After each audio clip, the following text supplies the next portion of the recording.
In this video, we're going to go over how to convert a decimal to a percent. So if I were to ask you to convert 1.25 to a percent, how would you do that? Well, your first step is going to be to move the decimal 2 places to the right. So 1, 2, and so we went initially from between the 1 and the 2, and now we're after the 5. And that'll give us 125. And so now all we need to do is add the percent sign at the end. And so that means that 1.25 is equal to 125%.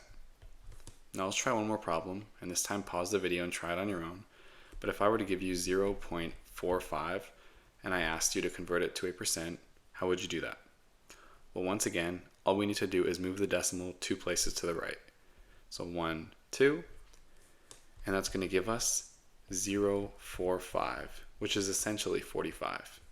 And so that means that 0.45 is equal to 45%.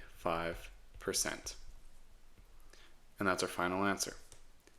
So common mistakes is that students will forget to add the percent sign at the end, and that's crucial. You need to add the percent sign at the end. And a key tip is to move the decimal 2 places over to the right. And if there was a 0 in front, you can just discredit that 0. It doesn't mean anything. I hope this video helped. Thank you.